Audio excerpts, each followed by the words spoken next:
A Wrinkle in Time by Madeleine L'Engle, Chapter 1, Mrs. What's-It. It was a dark and stormy night. In her attic bedroom, Margaret Murray, wrapped in an old patchwork quilt, sat on the foot of her bed and watched the trees tossing in the frenzied lashing of the wind. Behind the trees, clouds scuttled frantically across the sky. Every few moments, the moon ripped through them, creating wraith-like shadows that raced along the ground. The house shook. Wrapped in her quilt, Meg shook. She wasn't usually afraid of weather. It's not just the weather, she thought. It's the weather on top of everything else, on top of me, on top of Meg Murray doing everything wrong. School. School was all wrong. She'd been dropped down to the lowest section in her grade. That morning, one of her teachers had said crossly, "Really, Meg, I don't understand how a child with parents as brilliant as yours are supposed to be can be such a poor student. If you don't manage to do a little better, you'll have to stay back next year." During lunch, she'd rough-housed a little to try to make herself feel better, and one of the girls said scornfully, "After all, Meg, we aren't grade school kids anymore. Why do you always act like such a baby?" And on the way home from school, as she walked up the road with her arms full of books, one of the boys had said something about her dumb baby brother. At this, she'd thrown the books on the side of the road and tackled him with every ounce of her strength she had, and arrived home with her blouse torn and a big bruise under one eye. Sandy and Dennis, her 10-year-old twin brothers, who got home from school an hour earlier than she did, were disgusted. "Let us do the fighting when it's necessary," they told her. A delinquent, that's what I am, she thought grimly. That's what they'll be saying next. Not Mother, but them. Everybody else. I wish Father... But it was still not possible to think about her father without the danger of tears. Only her mother could talk about him in the natural way, saying, "When your father gets back." Gets back from where? And when? Surely her mother must know what people were saying, must be aware of the smugly vicious gossip. Surely it must hurt her as it did Meg. But if it did, she gave no outward sign. Nothing ruffled the serenity of her expression. Why can't I hide it too, Meg thought. Why do I always have to show everything? The window rattled madly in the wind, and she pulled the quilt close about her. Curled up on one of her pillows, a gray fluff of kitten yawned, showing its pink tongue, tucked its head under again, and went back to sleep. Everybody was asleep, everybody except Meg. Even Charles Wallace, the dumb baby brother, who had an uncanny way of knowing when she was awake and unhappy, and who would come so many nights tiptoeing up the attic stairs to her. Even Charles Wallace was asleep. How could they sleep? All day on the radio there had been hurricane warnings. How could they leave her up in the attic in the rickety brass bed, knowing that the roof might be blown right off the house and she tossed out into the wild night sky to land who knows where? Her shivering grew uncontrollable. "You asked to have the attic bedroom," she told herself savagely. "Mother let you have it because you're the oldest. It's a privilege, not a punishment."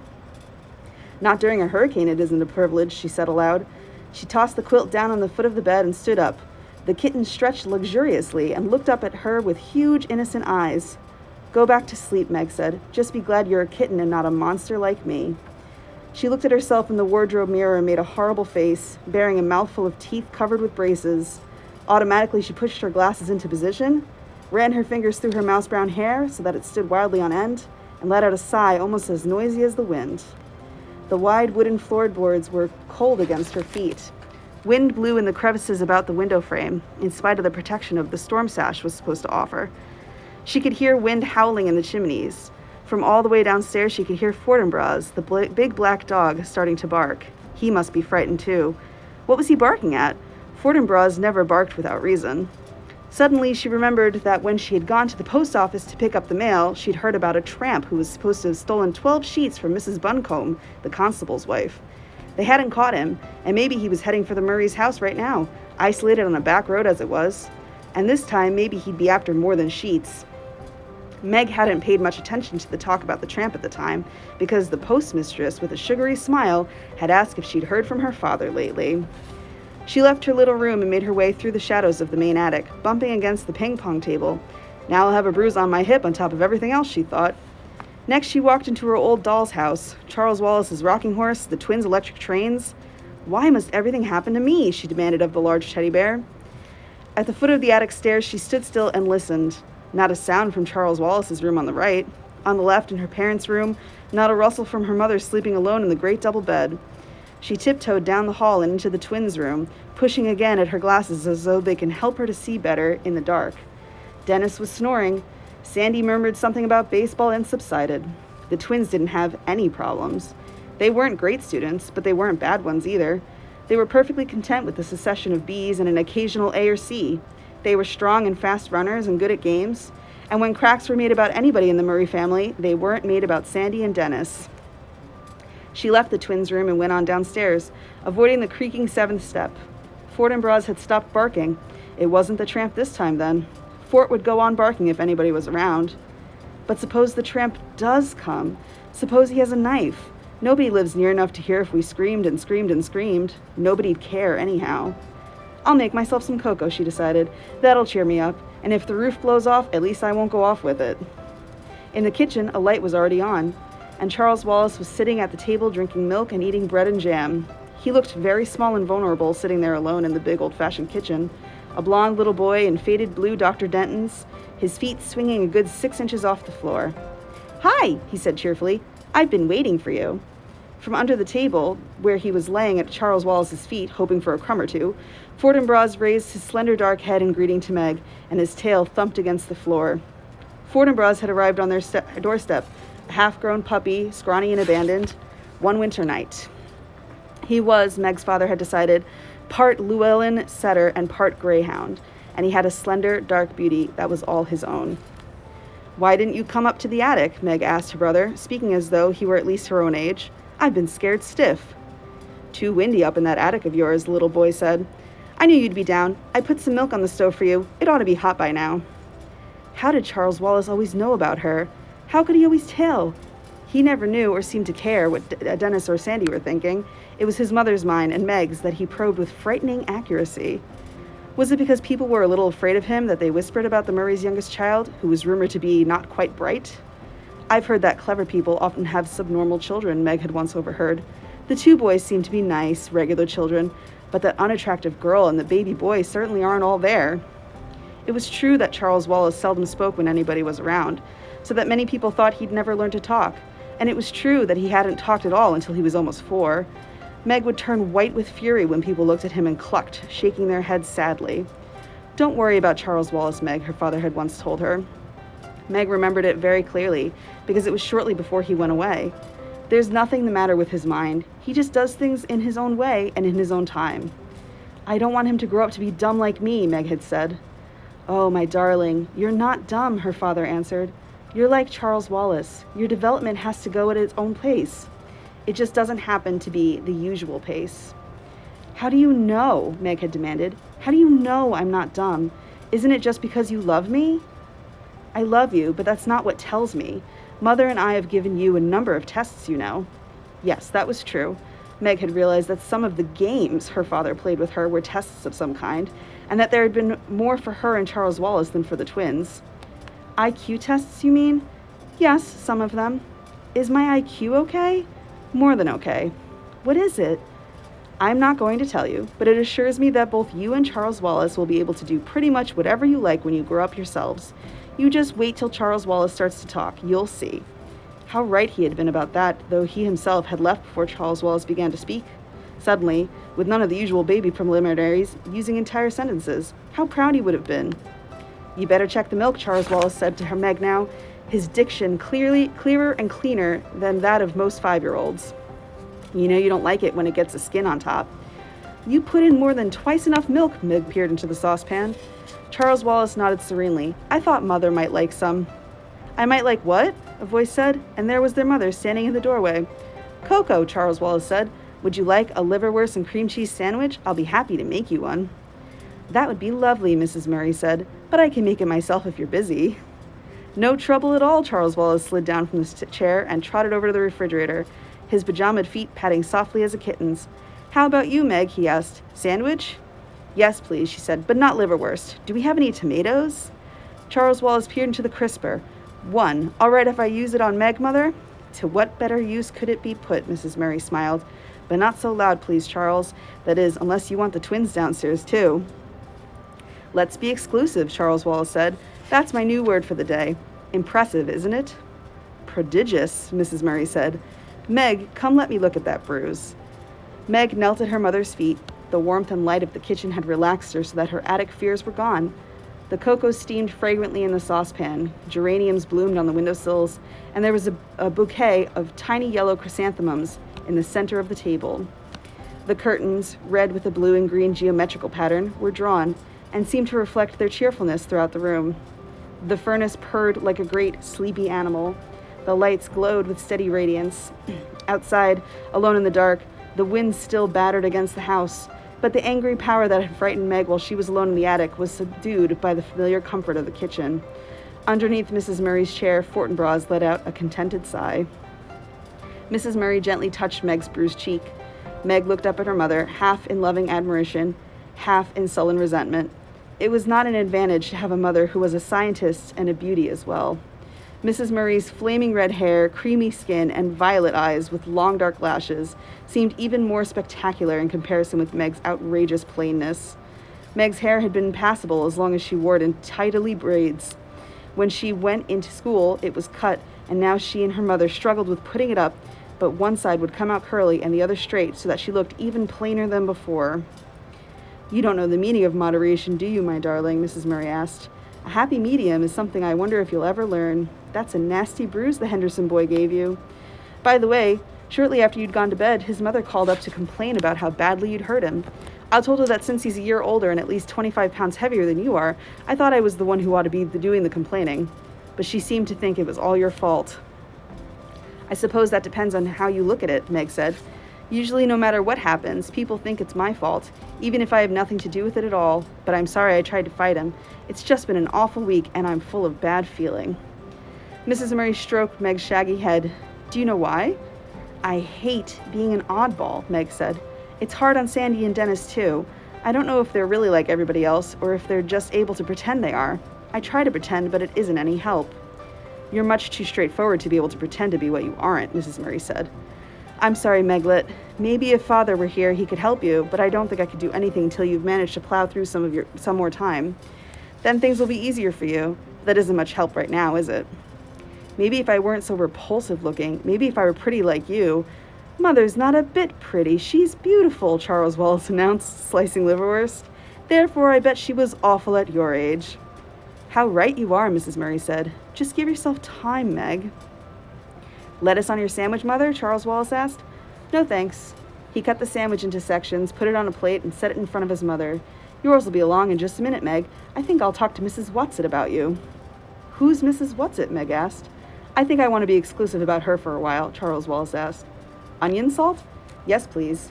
"What's Mrs. Whatsit stand for?" Mrs. Murray asked. "That's her name," Charles Wallace answered. "You know, the old shingled house back in the woods that the kids won't go near because they say it's haunted? That's where they live." "They?" "Mrs. Whatsit and her two friends. I was out with Fortinbras a couple of days ago. You and the twins were at school, Meg.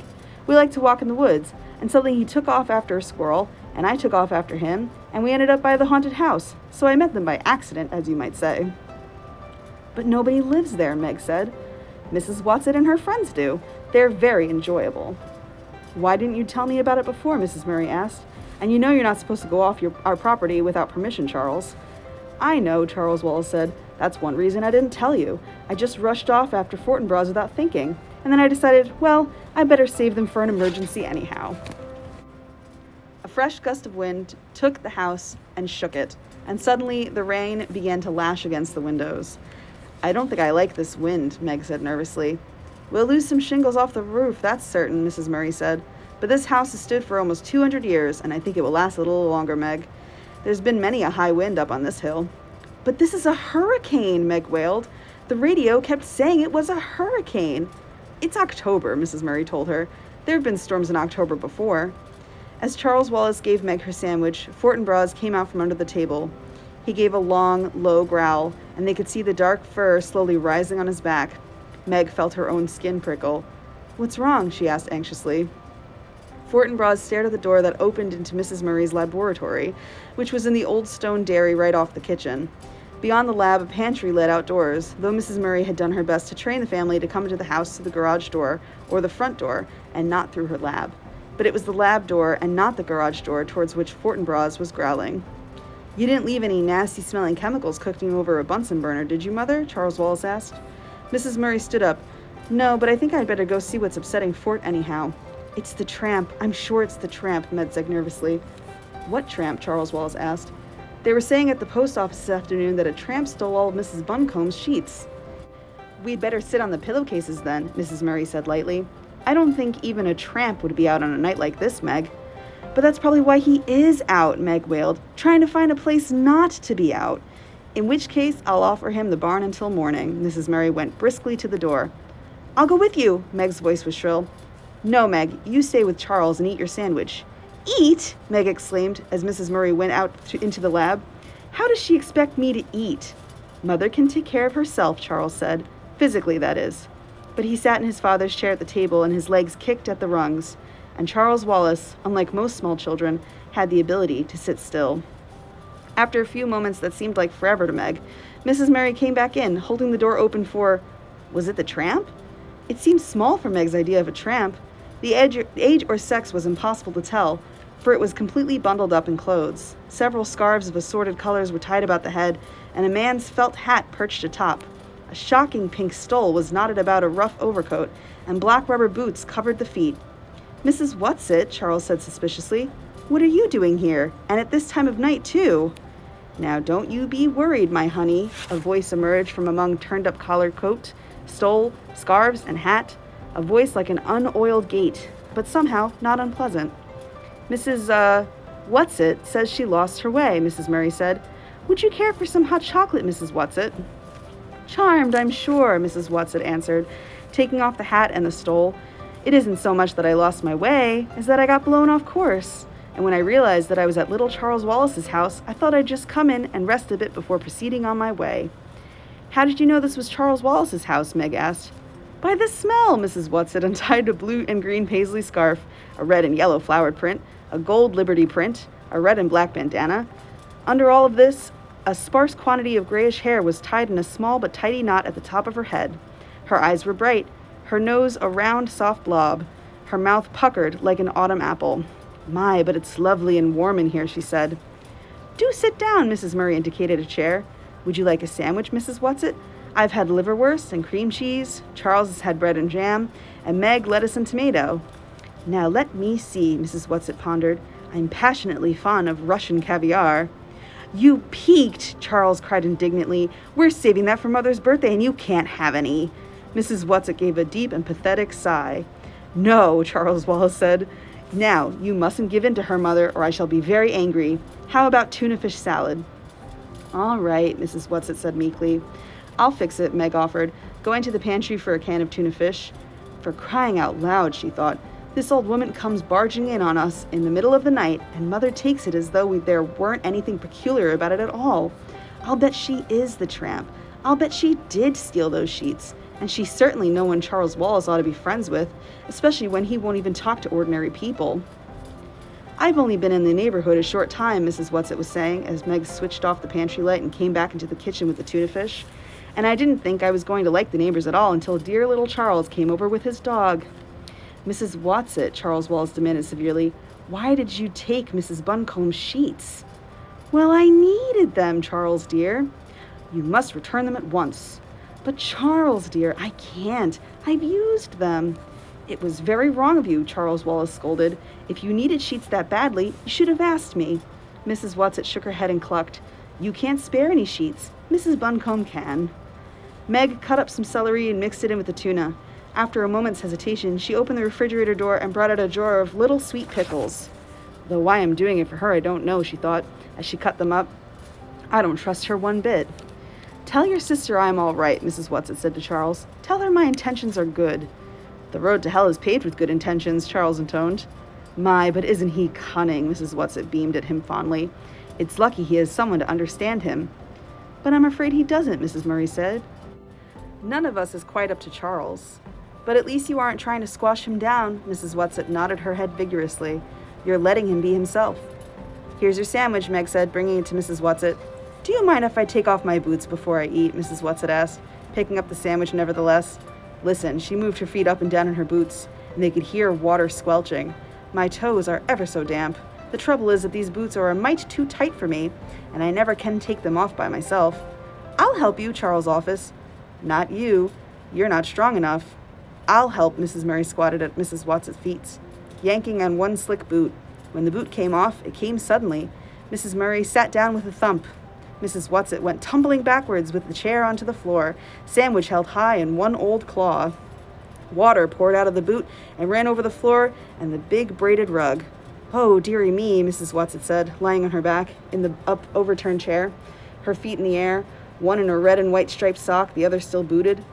Mrs. Murray got to her feet. "Are you all right, Mrs. Whatsit?"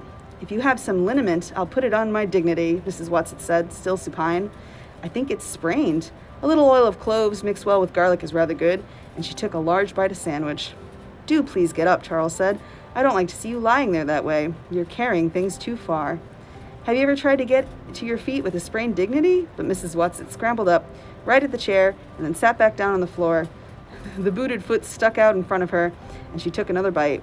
She moved with great agility for such an old woman. At least Meg was reasonably sure that she was an old woman, and a very old woman at that. Mrs. Whatsit, her mouth full, ordered Mrs. Murray, "Now pull while I'm already down." Quite calmly, as though this old woman and her boots were nothing out of the ordinary, Mrs. Murray pulled until the second boot relinquished the foot. This foot was covered with a blue and gray argyle sock, and Mrs. Whatsit sat there, wriggling her toes, contentedly finishing her sandwich before scrambling to her feet. "Ah," she said, "that's ever so much better," and took both boots and shook them out over the sink. "My stomach is full, and I'm warm inside and out, and it's time I went home."